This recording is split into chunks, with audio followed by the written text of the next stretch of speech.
da emissão do espaço da Baixa do Tempo. É um enorme privilégio compartilhar desse espaço e tempo com vocês. Parafraseando Carl Sagan, um dos maiores divulgadores da história da ciência. A ciência é um patrimônio imóvel da humanidade? A ciência é uma carta burocrática de princípios absolutos e regras imutáveis? A ciência ela é um balanço geral de ideias vagas, obtidas a partir de uma experiência imediata e direta? A experiência é um acúmulo de resultados pitorescos, confusos, provisórios? O conhecimento científico ele é um prolongamento do senso comum? O conhecimento científico ele é uma extensão de um conhecimento imediato, vulgar, ordinário? A verdade, ela pertence ao domínio temporal das ideias? A verdade ela é supraempírica? A verdade ela está localizada numa região meramente formal? A verdade é puramente teorética? A ciência ela parte do real? Para Bachelard, em sua filosofia do não, nuclear sua epistemologia histórica, a ciência ela é uma fábrica de fenômenos. A ciência é uma cidade científica, ela é um parque industrial.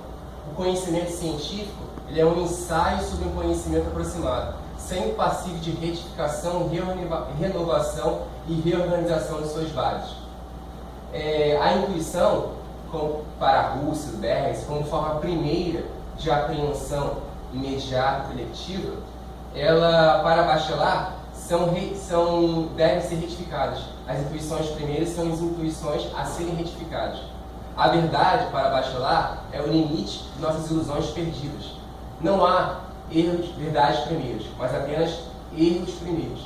O fenômeno não é como propõe Russell, como aquilo que se mostra em sua totalidade, em sua inteireza, em sua evidência apodítica, destituído de transcendente e monosuspensão. O fenômeno, para Bachelard, é da ordem do fenomenotécnico, termo cunhado por ele no artigo Microfísica e Números e Microfísicas, publicados entre 1931 e 1934. A monografia ela se intitula Atos e Obstáculos Epistemológicos na Filosofia de Gaston Bachelard. Mas quem foi Gaston Bachelard? Bachelard nasceu em 1834, faleceu em 1962. Foi um filósofo francês considerado por muitos como o pai da epistemologia contemporânea. Ele viveu na zona rural, de família muito humilde, filho de pai operário. Ele também se tornou operário, trabalhou nos Correios, né? E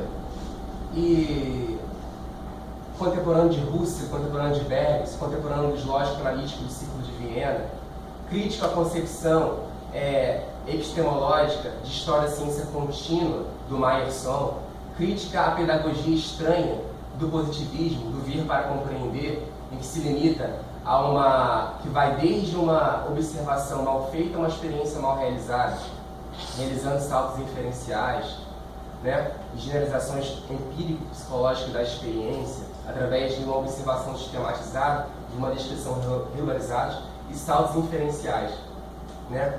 Ele critica a fenomenologia transcendental de Russell, as questões de redução fenomenológica, redução idéica, a subjetividade transcendental, ao campo de imanência intencional, a questão do dado enquanto sentido originário, como autoapresentação em sentido originário, sentido originário, genuíno, a questão de duração, memória e consciência em Bergson, mesmo que ele tenha sofrido forte influência de Bergson, sobretudo em evolução criadora, né, a questão do processo de conhecimento, né?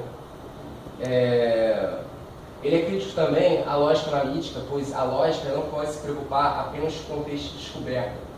A atividade racional da ciência contemporânea, ela exige uma produção constante de conhecimento científico. Não pode só se preocupar com a validação interna de enunciados, né? Bachelard dividiu as suas obras em noturnas e diurnas. As noturnas, elas se referem à poética, à imaginação, ao devaneio, à fantasia, aos elementos água, terra, água, terra, fogo e ar, como a poética do espaço, a psicanálise do fogo, água e sonhos, ar e sonhos, a terra, os devaneios da vontade, e a obra diurna, que se refere aos conceitos da ciência, o que é ciência, quais são as tarefas da filosofia, o que é uma epistemologia, quais são as condições reais e efetivas do trabalho científico, por que a filosofia deve ser aberta e dinâmica e não fechada e estática, a questão da razão, por que a razão tem que ser dialética e não analítica, como promover o mobilismo filosófico, a distinção entre atos, obstáculos e epistemológicos, como realizar uma cooperação recíproca entre a experiência, que dinamiza a pesquisa, e a teoria, que intelectualiza a experiência. O que é relação aplicada, o que é um materialismo racional, o que é uma topologia filosófica, o que é um perfil epistemológico, né? Por que a filosofia para bacharel deve ser polídroma e não monódroma, já que tem que ser uma polifilosofia para poder preencher todo o aspecto do espectro nocional de um conceito científico como massa, energia, momento angular, momento linear, né?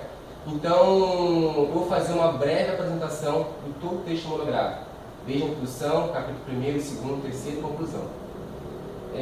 A monografia se intitula Atos, Obstáculos e Epistemológicos na Filosofia de Gastão Bachelard. Na introdução, eu optei por fazer uma breve apresentação da epistemologia histórica bachelardiana. Por que a epistemologia é histórica? Por que a história da ciência ela é epistemológica? Porque para Bachelard, a história da ciência ela é julgadora, normativa, recorrente. Porque a normatividade e o poder julgador da história da ciência são características autênticas da história da ciência. Por que a história da ciência não é contínua, tá, como propunha Meyerson? Por que ela não é formada por princípios absolutos e regras imutáveis?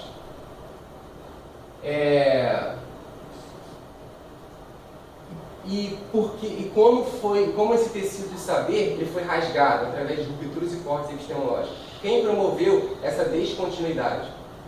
Né? O que é filosofia do não?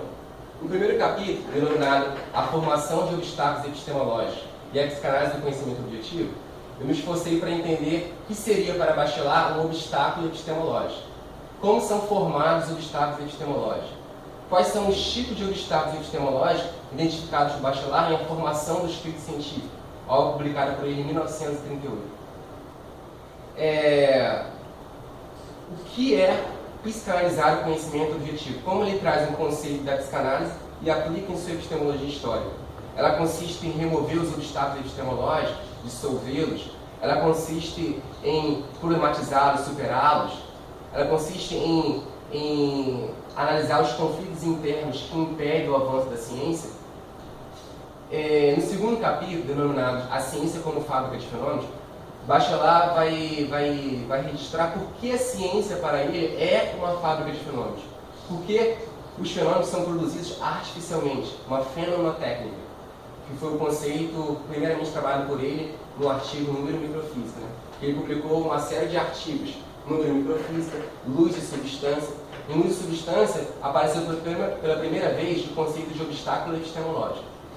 Idealismo discursivo, as críticas preliminares ao conceito de filosofia epistemológica, que para Bachelard, somente a ciência pode traçar suas próprias fronteiras, pois traçar uma fronteira já significa ultrapassá-las.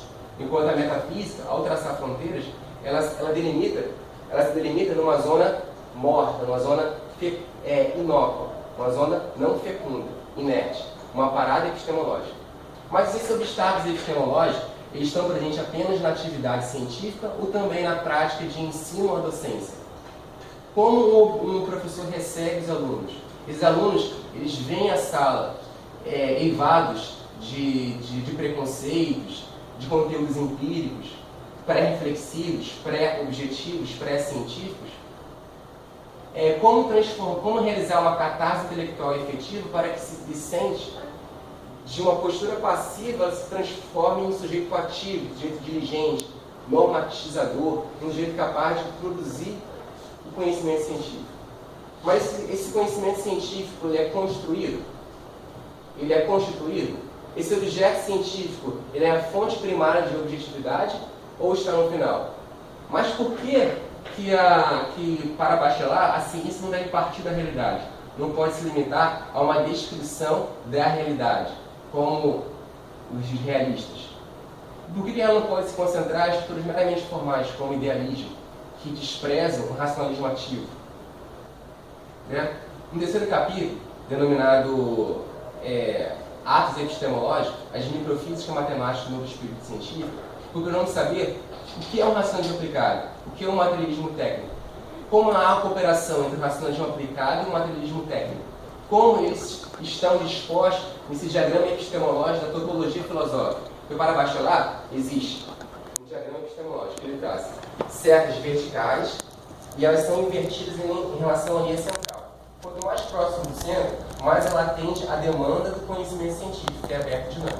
Quanto mais afastado do centro, menos atende a demanda das condições reais de trabalho científico. Então, por exemplo, o realismo está lá embaixo, o empirismo, um pouquinho mais acima do realismo, o positivismo, um pouquinho mais acima do empirismo, e no meio, racionalismo aplicado e materialismo técnico. Acima do racionalismo aplicado e materialismo técnico, temos o formalismo, temos o convencionalismo e temos o idealismo. Então, o professor Domingos Lecourt até propõe, se você, essas setas verticais, elas não estão fisicamente orientadas, é uma representação geométrica. Se você dobrar, você vai perceber que o realismo vai se coincidir com o idealismo, o empirismo com o convencionalismo, o positivismo com o formalismo. Então, tanto o realismo quanto o idealismo não atendem as condições do trabalho científico. Mas o raciocínio aplicado e o materialismo técnico, centrais em nuclear, epistemologia histórica bachelariana, ele vai dizer sim à ciência, porque não vai ser um produto de um realismo ingênuo, passivo, inerte, mas de um racionalismo que compreende a positividade do erro e faz da filosofia do não sua maior descoberta. Então, vai ser uma espécie de motor ou alavanca que vai dialetizar com as próprias variáveis experimentais, com as técnicas, com as incógnitas das técnicas e das teorias. Porque para bachelar, a filosofia da ciência, ela não pertence a um reino de fatos científicos, não. Nem a um patrimônio imóvel da humanidade, uma propriedade, uma coisa, ele é um ato. Né? Na conclusão, a razão dialética bachelariana e o mobilismo filosófico, nós procuramos entender por que a razão dialética, na epistemologia histórica do bachelar, como ele contrapõe a razão dialética a uma razão analítica.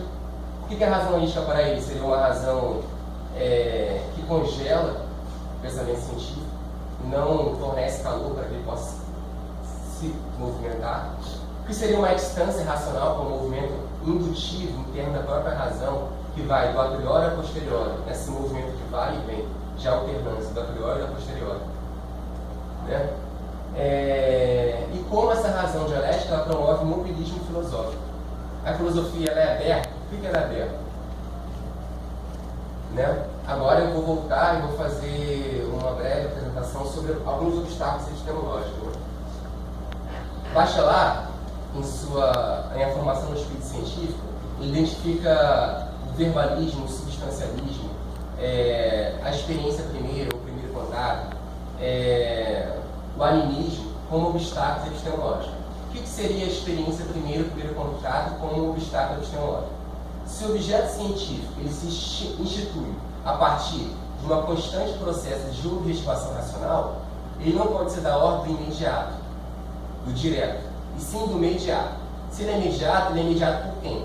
Pela técnica, pela experiência. Mas essa experiência é uma experiência vulgar, uma experiência que é um meio. Não, a experiência para Bachelard é um fim, pois é o próprio momento da teoria. Então, a teoria, a experiência, o experimento, por exemplo, é uma experiência intelectualizada.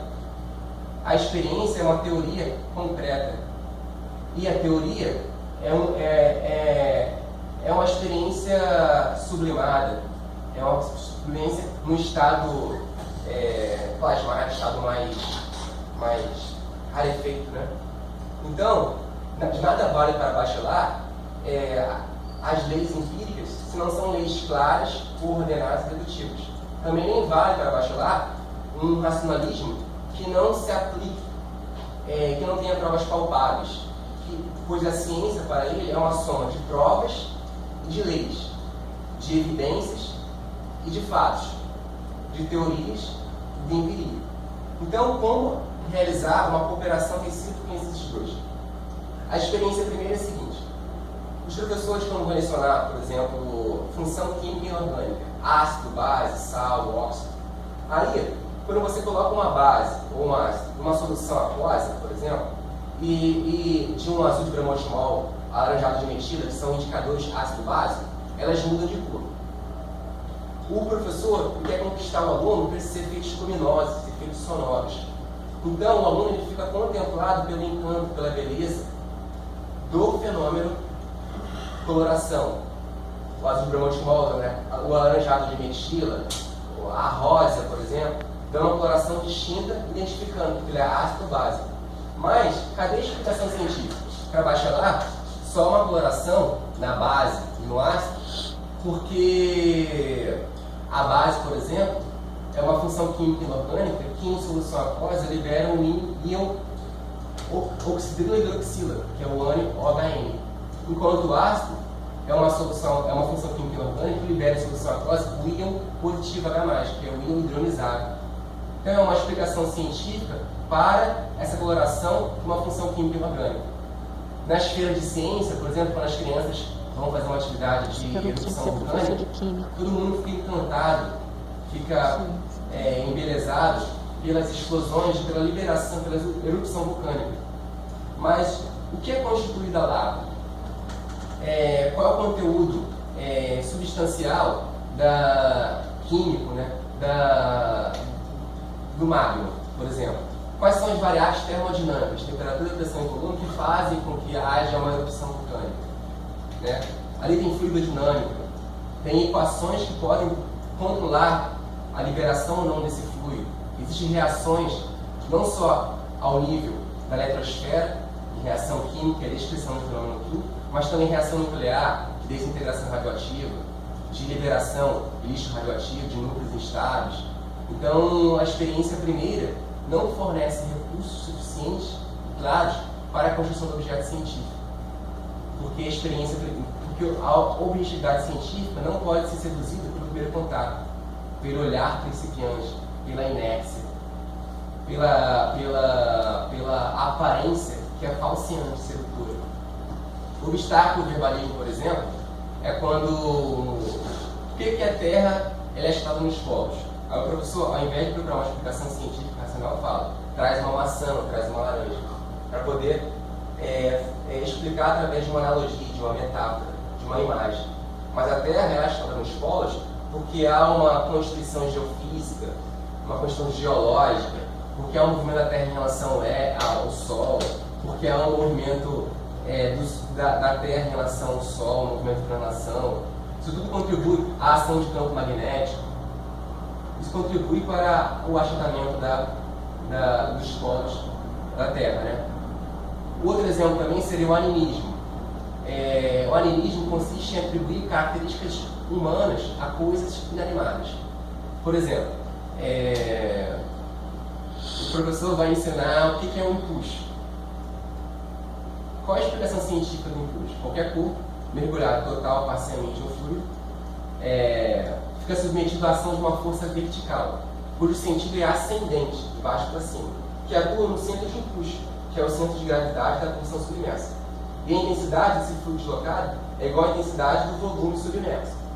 Então, essa é uma explicação científica do teorema de Arquimedes do empuxo. Aí o professor fala assim, não, mas a água é um meio antissocial. A água, ela repele. Então, aí vem a madeirabilidade, a cadeirabilidade. O fato da madeira flutuar não é uma propriedade da madeira, não é uma propriedade da cadeira. Existe uma relação de diferença de densidade. A famosa equação de Bernoulli, que ela trabalha a densidade, ela trabalha a aceleração da gravidade, ela trabalha a altura. Então, existem variáveis incógnitas, existem relações funcionais que exprimem uma equação que pode ser explicada cientificamente, por um empuxo. E não porque é um meio antissocial, porque é viscoso, não sei o quê, porque a madeira tem uma dimensão tal. Não. É questão porque é uma propriedade particular da madeira. Né? Depois de analisar alguns obstáculos epistemológicos, podemos viajar para as 3 primeiras décadas do século XX. Porque Bachelard, como pai da epistemologia contemporânea, como mensageiro do mundo desconhecido e como romântico da inteligência, esperto da ciência, ele vai se debruçar sobre as 3 primeiras décadas do século XX, as décadas conhecidas como a década de ouro da física, né? E mostrar como os atos epistemológicos, microfísica matemática do espírito científico, promoveram bruscas mutações intelectuais. Mas quem seriam esses microfísicos matemáticos? Qual é o papel da matemática no processo de construção da ciência, nesse construto racional? A mecânica relativista, com Einstein, relatividade restrita geral, a mecânica quântica, com Heisenberg, com Goldhack, com Carl Anderson, a mecânica ondulatória, com De Broglie, elas promoveram cortes epistemológicos, rupturas, pois elas romperam com o senso comum, elas quebraram paradigmas, elas desestabilizaram a estrutura do sabido. Então, essas microfísicas matemáticas, elas inauguram um território epistemologicamente novo. Ela descortina a natureza íntima do átomo. Não podemos mais falar de uma simples reação química, uma reação de combinação, síntese, adição, ou decomposição, desdobramento, análise, em nível de elétrons, de transferência de elétrons, uma reação de simples troca, dupla troca. Um ácido, quando reage com a base, dá sal e água.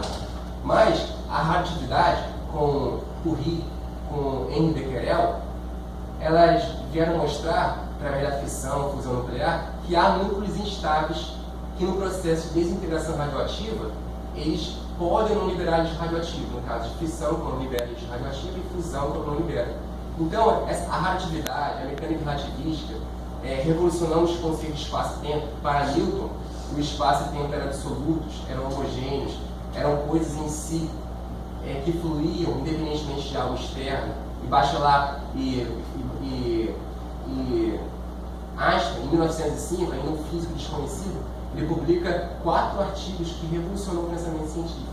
O primeiro artigo sobre o efeito fotoelétrico, que era a teoria heurística concernente à geração e transformação da luz.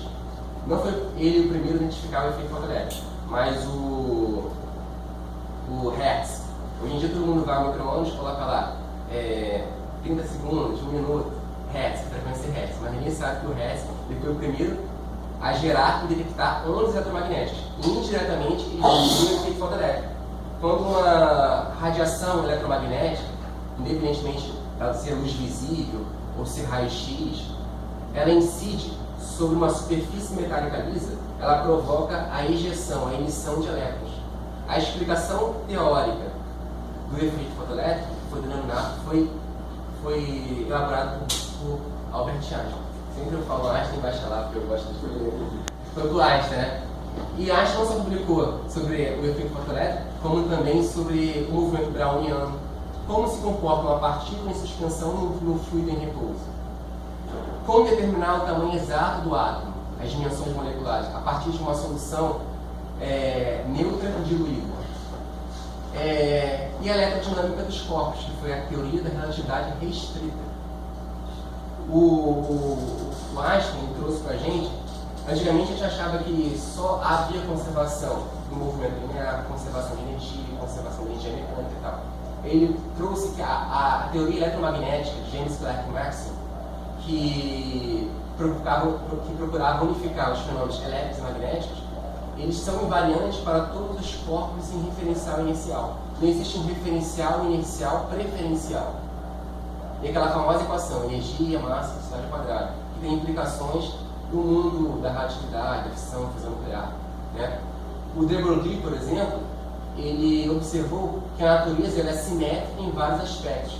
Apresenta não só o comportamento corpuscular, que foi diagnosticado pela comprovação experimental do efeito fotoelétrico por Compton, quanto também o comportamento ondulatório, que foi constatado pela comprovação experimental da teoria ondulatória da luz pelo George Thomson, filho do J.J. Thomson, que foi o cientista que descobriu o elétron. Então, o George Thomson, através da difração de elétrons em cristais, ele descobriu que a luz se comporta também como onda. Já o Compton, através da comprovação do efeito fotoelétrico, ao incidir sobre um bloco de grafita um feixe monocromático de raio-x, ele observou que esse raio-x, ao colidir com os elétrons de grafite, eles fornecem energia. E ao fornecer energia, o comprimento de onda diminui. Tem uma equação própria para isso, né? Então, essas microfísicas matemáticas, mecânica relativista, ondulatória, quântica, a quântica com Werner Heisenberg, anteriormente com Max Kaulugian Planck, porque no século XIX, a comunidade científica internacional ela compartilhava de um sentimento de onipotência. O próprio Lord Kelvin ele acreditava que tudo que a ciência tinha descobrido já tinha descoberto, de modo que a ciência tinha acabado. Era a época da Revolução Industrial, os vapores de grande porte que atravessavam o mundo. Né? Só que dois problemas intrigavam a comunidade científica da época. O problema se havia ou não o movimento da Terra em relação ao éter, que o Michelson Morley, através do interferômetro, procurou resolver esse problema. E a questão também da radiância espectral, que era a curva de distribuição de energia emitida por um corpo negro, as leis da radiação do calor. O Planck, por que eu falo isso? Porque o Planck, ele era discípulo do Kirchhoff, duas famosas leis da eletricidade, e das malhas e tal. E ele foi o primeiro a elaborar uma abstração formal, uma teoria sobre o corpo negro, que é a abstração de uma estrutura que tem a capacidade de absorver toda a energia incidente e emitir a radiação gerada por ele próprio. Né? E posteriormente, o Planck, ao substituir o professor Emil Santenori, na Universidade de Berlim, ele formulou um modelo atômico, um modelo de osciladores eletromagnéticos, e formulou as primeiras hipóteses fundamentais da mecânica quântica, que é a energia em pacotes concentrados discretos de energia, né? que para realizar essa transmissão de energia discreta e descontínua há um salto quântico. Né? Então, ele foi o responsável até por oscilador eletromagnético, né? Por esse conceito de quanto de energia como um pacote discreto, né? O quanto. E posteriormente veio Heisenberg, em 1927, através da fórmula tópica do carbono, ele formulou um princípio da incerteza, um princípio da indeterminação. Porque uma coisa é descrever o movimento de corpos no mundo macroscópico, outra coisa é descrever o movimento de partículas no nível atômico. No universo infinitesimal, a substância é contemporânea das relações. Então, não são corpos mais celestiais, não são corpos mais macroscópicos. Não tem como precisar, simultaneamente, a velocidade e a posição de uma partícula em um dado instante de tempo. Daí a física quântica ela eliminar a posição segura de um objeto em determinada região do espaço. Daí a física quântica ela conferir um caráter probabilístico à localização experimental. Porque no mundo macroscópico eu sei que isso aqui, essa garrafa é diferente dessa aqui, porque eles estão localizados em locais diferentes do espaço. E se eu pego duas garrafas, eu também sei, com as minhas características, eu sei que elas são diferentes porque elas são localizadas em locais diferentes do espaço. Há uma topologia. E essa topologia ela é a raiz de uma gravidade ontológica. Ou seja, eu posso identificar que dois objetos são distintos se eu ocupar em dois lugares diferentes. Mas na física quântica existem objetos indiscerníveis, propriedades geométricas idênticas, mesmo assim eles são diferentes. Né? Então essas microfísicas matemáticas do espírito científico, por que matemática? Porque a matemática ela não vai apenas descrever os fenômenos da física, da química e da biologia, mas ela vai prover modelos racionais. As mecânicas relativistas, ondulatória e quântica, elas funcionam como aceleradores de métodos, porque elas vão não só acelerar métodos, mas descobrir.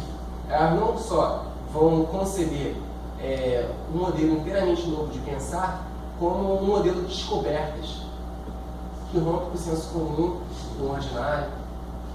Né? Mas meio que falta muito para dar uma fechada, né? Falta 2 horas. Ele poderia dar um curso inteiro aí, né? Aí Com detalhes e tal. Mas tá bom mesmo. Eu tô gostando mesmo. Mas, então assim, para o bacharelado, o espírito científico é essencialmente um saber retificado. Porque retificar o saber significa ampliar os quadros de conhecimento, os domínios do saber científico. Né? Então, por isso que ele concebeu a filosofia do não. A filosofia do não, que a epistemologia histórica bachelariana, ela não é construída positivamente, mas a partir de uma negação das características das filosofias tradicionais. Então, ela é não aristotélica. Para ele, a lógica formal, clássica, aristotélica, não dá conta do campo de probabilidade, da estatística, que é o mundo infinitesimal, o mundo da atividade. Então, não podemos limitar a física contemporânea ao princípio da não tradição, ao princípio do terceiro excluído. Hoje em dia já é uma lógica paraconsistente, uma lógica desenvolvida pelo Carlos Procoste, né? Que é uma lógica que coloca em xeque esse princípio da não tradição. Por que ele defende uma geometria não euclidiana? Porque os postulados da geometria euclidiana, eles se limitam à intuição geométrica, à intuição sensível. Não se faz ciência. A ciência superou já. Existem hoje dimensões fracionadas, existem espaço-tempo curvo que a geometria euclidiana não dá conta. Por que a não newtoniana?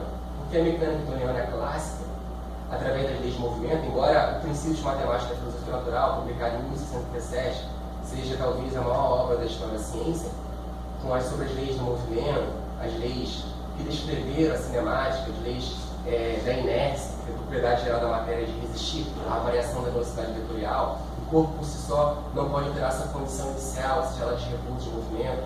O princípio fundamental da dinâmica, que a força vetorial é igual à massa vezes a aceleração vetorial. Daí, em sentido de magnitude e intensidade, a força ser diretamente proporcional à aceleração. A questão da ação e reação. Essas leis, elas não conseguem dar conta das partículas subatômicas, de estar ou não no mesmo lugar, de estar em vários lugares ao mesmo tempo, do entrelaçamento quântico, do tunelamento quântico, né? O próprio Johannes Kepler, com a descrição das órbitas planetárias, através das órbitas, dos períodos. Então, a mecânica quântica, ela não se dá a partir da mecânica newtoniana. Ela não há um desenvolvimento da segunda pela primeira. Há um envolvimento. Ela envolve a mecânica newtoniana, mas ela não se desenvolve dela. Por isso que é não newtoniano. Então, é não euclidiano, não aristotélico, não newtoniano, não russeliano, porque a verdade para Bachelard não pertence a um domínio temporal das ideias, não é um vivido fenomenológico de evidência codídica, evidência plena. Marx falar em redução fenomenológica, de redução ao campo de imanência intencional. A ciência prescinde de consciência. A ciência é isso aqui, ninguém entende a letra. A ciência é difícil, né? E a verdade, para Bachelard, é um ensaio sobre o conhecimento aproximado, pois a própria verdade, ela tem um prazo de validade determinado. Há um processo de retificação constante. Só assim é possível construir o objeto científico, através de uma constante objetivação racional, né? Por isso que a fonte primária da objetividade não é o objeto científico. O objeto científico não é um termo final. Não um termo inicial, mas um termo final. Mas sim um método de cálculo descoberto. E como há essa dialética? Essa dialética também está presente no seu livro Pluralismo Coerente da Química Moderna, ao publicado em 1932. Que define uma pluralidade e uma redução das pluralidades. Como multiplicar as substâncias, mas também mostrar um princípio unificador entre essas substâncias. Daí ele exalta o Mendeleev como uma das páginas mais filosóficas da história da ciência e da química moderna. Porque Mendeleev, na classificação periódica dos elementos, diferentemente de Moseley, de Lavoisier, de Dalton, ele promove uma química sintética, uma química que ele combina a ordem de duas variáveis e consegue prever e antecipar os possíveis elementos que ainda não foram descobertos, através da série de bandas. Por exemplo, na classificação periódica dos elementos, na tabela periódica, os elementos químicos estão dispostos segundo a ordem crescente do número atômico, número de massa, peso atômico. Então, eles estão localizados nas fileiras horizontais, de acordo com a camada de valência, quantos elétrons tem na última camada. Não, camada de valência, camada mais afastada do núcleo, e com relação ao peso atômico. Na coluna vertical, corresponde aos elétrons na última camada. Então, por exemplo, o lítio, o sódio, o potássio, o lítio, o césio, o frâncio são elementos químicos que possuem elétrons de uma camada. O flúor, o cloro, o bromo e o iodastato são halogênios, que possuem 7 elétrons de uma camada. E como eles procuram uma estabilidade química, semelhante ao dos gás nobre, ele realiza ligações químicas, ligações eletrovalentes, iônicas, ligações covalentes ou molecular ou monopolar, ligações covalentes dativa ou simples. Então essas reações químicas ocorrem ao nível de elétrons. E qual foi a importância do Mendeleev? Foi justamente dar esse caráter preditivo. Antes do elemento ser descoberto, já tem o número atômico dele, já tem a massa atômica dele, já tem as características e propriedades químicas dele.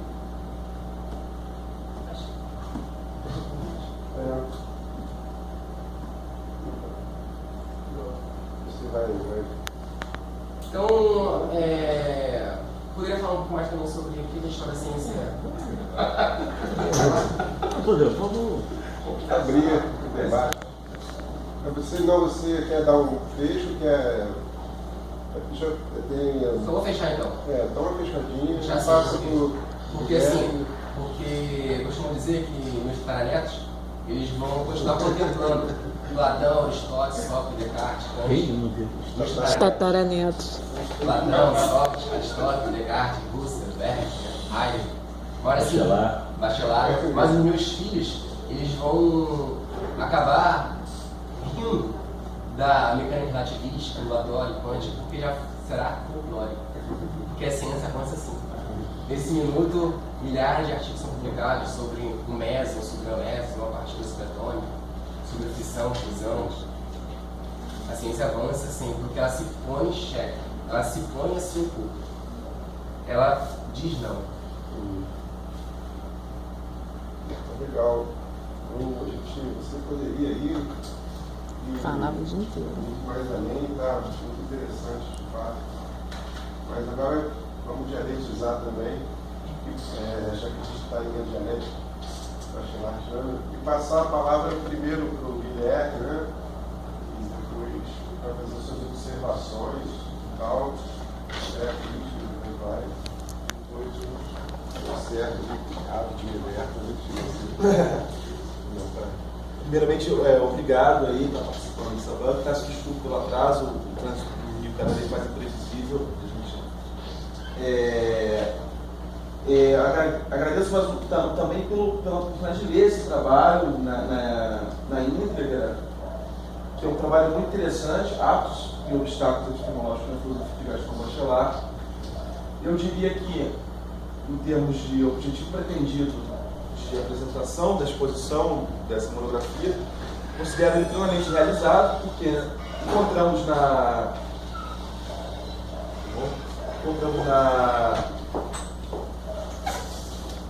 não só no que é apresentado no texto, mas evidentemente na escritura, o que sejam os atos e os obstáculos epistemológicos que vai falar. Então, essa é a minha primeira observação, né? Eu acho que é um trabalho que é muito bem sucedido naquilo que ele se propõe. Eu vou fazer uma série de observações gerais, comentários gerais, depois vou passar a fazer algumas perguntas, né? Antes de entrar nas perguntas, então, eu queria observar algumas coisas que caracterizam a própria forma de escrever e de contar, apresentar essas ideias filosóficas de Bachelard. Claramente, encontramos aí uma pesquisa que dá conta da própria história da ciência. Como a gente pode ver nessa breve apresentação que você fez aqui, a mecânica ondulatória, a mecânica quântica, a química contemporânea, os corpos negros, uma série de fenômenos e experimentos da ciência contemporânea são não só bem compreendidos pelo candidato, como também são bem apresentados e bem articulados dentro de uma perspectiva filosófica, esses conhecimentos. E o que demonstra também uma incrível apropriação do autor, né? De tal modo que eu tenho até dúvidas se a pessoa escolheu por que é Zander ou por que é Bachelard. Eu vejo que Bachelard foi realmente incorporado na escrita, na forma de pensar nesse trabalho. Agora, uma característica que eu acho que é do Zander, pode sim, que é característica do texto do Zander, que eu diria que é uma estrutura ciclópica. É um estilo que se apropria de algo que parece que é até próprio do fazer científico, que é isso é bem dito na página 29, um movimento de vai e vem. A gente pode observar um pouco nessa própria fala inicial que aparece esse estilo. Quer dizer, é uma apresentação, uma exposição que se concentra em alguns blocos densos, onde parece que tudo está em jogo ali, e passagem de um capítulo para outro é passagem de um bloco denso para outro bloco denso. Então, parece que há nessa montagem desses densos blocos, essa estrutura ciclópica, há um pouco dessa unidade retificante, dessa dialética da racionalidade científica, que é, a cada momento, rever esses momentos anteriores, né? Então eu sinto até mesmo ansiedade, parece até mesmo ansiedade do candidato de apresentar todos os conteúdos de uma vez na fala inicial, um pouco ao que aparece, e que é mais que funciona, curiosamente, funciona bem no texto, na economia do texto. É bem dosado isso, né? Isso aparece sobretudo em momentos de conclusão, em momentos mais de simplicidade maior. Eu também destacaria, além da estrutura ciclópica, o uso de analogias. Embora a analogia seja um obstáculo epistemológico, como você mesmo bem nota, é muito interessante certas analogias, certos usos de metáforas que eu considero bem utilizadas e utilizadas de maneira brilhante e vigorosa, que é da página 10, a sedução da primeira escolha, página 23, carteiro de um mundo desconhecido, né? Bachelor é um carteiro de um mundo desconhecido. Na página 26, os acontecimentos da ciência contemporânea são buracos de minhoca no tecido da ciência. Isso era uma poesia. E da página 8, eu vou até, se me permitirem, ler um pedaço que eu acho muito interessante, fazendo uma crítica à fenomenologia. A autêntica descontinuidade da história, da filosofia, da ciência, desconstrói a proposta de um mundo sem rupturas, desestrutura toda a intenção de um empirismo lógico e de um realismo imaturo de conjecturar o plano íntimo da natureza e das coisas segundo uma carta burocrática de uma ciência primitiva e infantil. Eu considero assim, um trecho assim, luminoso. Assim. Me alegra ver essa utilização. Outra nota acerca do estilo também que eu considero interessante é a capacidade de chegar a certas conclusões de uma maneira vigorosa e vibrante. Como na página 23, 13, página 13, eu destaco também um parágrafo, um breve parágrafo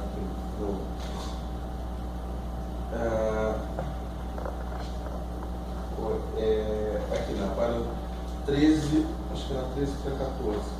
Não, 13 não, finalzinho. Uma longa exposição sobre o ato epistemológico aqui. A verdade não é uma evidência real de uma evidência apodítica aprendida intelectualmente. Nem se acha fundada em generalizações vagas da experiência obtidas pelo método indutivo caro-positivista. A verdade, para a epistemologia histórica, é um ensaio bem-sucedido de um conhecimento aproximado que tem um prazo de validade determinado pelas suas posteriores identificações. Eu acho, assim, dando então, destacando esses aspectos do estilo e da própria escritura, eu passo para as minhas perguntas. Eu fiz basicamente uma pergunta geral, que é um pouco uma crítica, uma pergunta, mas é uma crítica, é uma dúvida mesmo, mas é uma dúvida que acho que pode ser discutida já por um ponto crítico do trabalho. Uma pergunta para cada capítulo e uma pergunta que extrapola completamente seus capítulos. Então são 5 perguntas. Eu queria, antes de mais nada, dizer, eu não sou especialista em Bachelard, eu me preparei para ler esse trabalho. Claramente, quem escreveu, você tem um conhecimento muito aprofundado, então possivelmente algumas das minhas dúvidas são dúvidas de quem não é um leitor profundo da obra bachelardiana. Então, eventualmente podem ser coisas também simples, mas me parece que me escaparam. Então, a primeira dúvida mesmo é dois termos que você utiliza ao longo do trabalho que não me parecem bem esclarecidos. Um é extância, esse com X, esse neologismo que você se vale. Ele aparece, se você quiser, você ter referências, ele aparece na página 7. Na página 9 você dá uma breve definição, onde você relaciona a priori e a posteriori. Seria uma coisa que eu basicamente tinha entendido.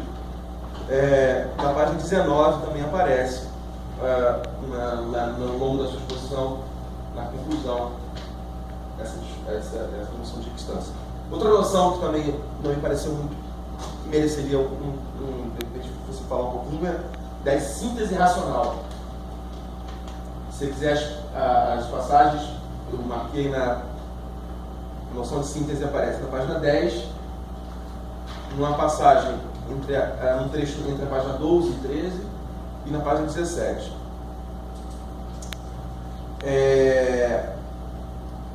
Me parece que essa dificuldade nas duas noções, essa de caracterizar o ato epistemológico, vem da dificuldade de caracterizar o ato epistemológico, propriamente dito.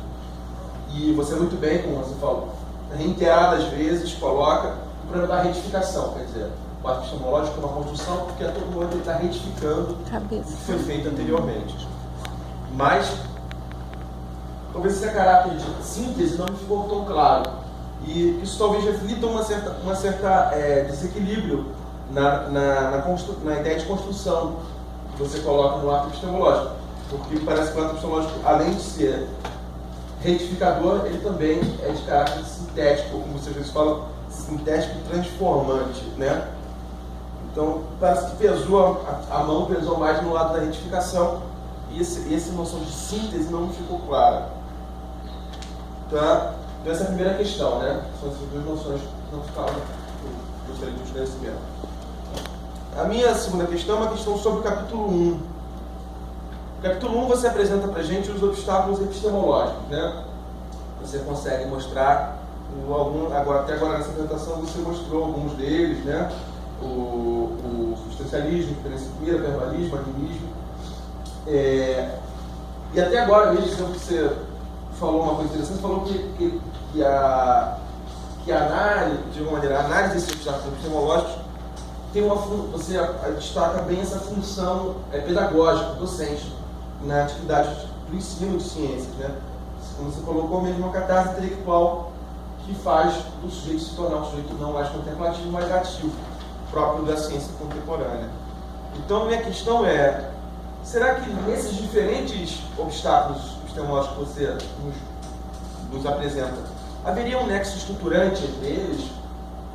Ou apenas um apanhado rapisódico, quer dizer, da contingência histórica que cada momento, um momento o substancialismo se apresenta, um momento o verbalismo, etc. Se há um nexo, qual nexo seria esse? Essa é uma pergunta. Segunda, uma pergunta relacionada a essa, né? Até em que consiste essa pedagogia da autonomia científica, como você fala na página 15? Haveria um outro sentido para análise dos obstáculos epistemológicos para além da aplicação pedagógica? Pergunta mais ampla, você extrapola o seu trabalho muito. Então vamos sobre o capítulo 1. Sobre o capítulo 2, que estamos mais às voltas com o problema mesmo da epistemologia, você vai falar que é necessária uma passagem do binômio filosófico ao monômio científico. O binômio filosófico é a relação entre racionalismo aplicado e materialismo técnico. Na página, você fala isso na página 18. Na página 18 aparece essa questão. E na página 28 você usa a noção de bijeição. Eu realmente não me ficou muito claro essa aqui de novo aparece em algum momento você relacionando essa regularidade com uma extância, né? Então no capítulo 2 ficou uma dúvida realmente como você consegue precisamente essa passagem do que é 2 para o que é 1, do que é filosófico para o que é científico, do que é binômio para o que é monômio. Tá ok? Vamos lá para 3, capítulo 3. Capítulo 3. Capítulo 3 é onde você entra mais no problema histórico, né? A questão que você fala, a epistemologia precisa ser história e a história precisa ser epistemológica. Então, há um vínculo entre juízo de valor de verdade e compreensão histórica. Ato epistemológico e tecido histórico. Então, para isso é a noção de recorrência, quer dizer, o futuro antecede o passado. Bem, uma questão, então, aqui mais uma vez você, não sei entrar muito pormenores, uma questão mais aberta. Assim, como é que você interpreta a noção de continuidade e descontinuidade na história de bacharelado? Na história da ciência de bacharelado. Descontinuidade, Continuidade e descontinuidade. Por fim, extrapolando, já em muito, todas extrapolam um pouquinho os seus objetivos. Agora, por fim, quinta questão, você fala de ato, fala do obstáculo, de alguma maneira, fala da construção, de uma formação de um sujeito da ciência, mas eu perguntaria para você como é que a gente poderia conceber esse estatuto desse sujeito da ciência contemporânea, do ato epistemológico. Que sujeito é esse na construção do objeto científico? Que, como fica dito na página 16, ao mesmo tempo envolve um ato social, técnico e racional, né? Um ato racional de síntese e artificial. Esse sujeito da ciência é esse que leva adiante esse ato epistemológico. Você acha melhor? Responde? Acho que é para você responder, né? Assim, a questão de história bacheladiana é construída nos próprios termos científicos. Quando o bachelar identifica a história da ciência descontínua, ele quer esse termo descontínuo e discreto do próprio pacote que é descontínuo. Você fez 5 perguntas, aí você vai responder a última primeiro? Eu acho que eu acho que não consigo ver separadas. Eu não consigo ver separadas. Então você vai fazer uma resposta em modo. Tá. Inclusive é a questão da pergunta sobre a segunda, sobre o obstáculo epistemológico, animismo, verbalismo, então, quando ele elabora a sua epistemologia histórica, quando ele confecciona seu corpo teórico, ele faz apreendendo elementos da própria ciência. Então, por exemplo, história da ciência descontínua, discreta, tracejada. Esse tracejado, discreto e descontínuo é a própria forma como se comporta um oscilador eletromagnético, um pacote de energia. Então, ele se apropria desses termos para poder ele traz para a sua epistemologia histórica, sua confecção do corpo teórico, esses elementos. Então, eu procurei fazer isso na monografia. Quem sabe que, por exemplo, orbital é a região do espaço onde a máxima probabilidade de encontrar elétron. E quando eu escrevi a monografia, eu procurei dar esse caráter probabilístico, estatístico, em que, diante de todas as probabilidades, uma surgiu como resultado. Você falou do caráter ciclópico, né? Do vai e vem. Então foi proposital mesmo. Eu tentei unir o estilo e o conteúdo. Fazer do estilo, deixar o conteúdo falar, mas de forma descontínua, discreta, por cortes, por culturas. Assim como o Bachelard tentou fazer na própria Constituição da Epistemologia Histórica. A questão de obstáculos epistemológicos seria a segunda.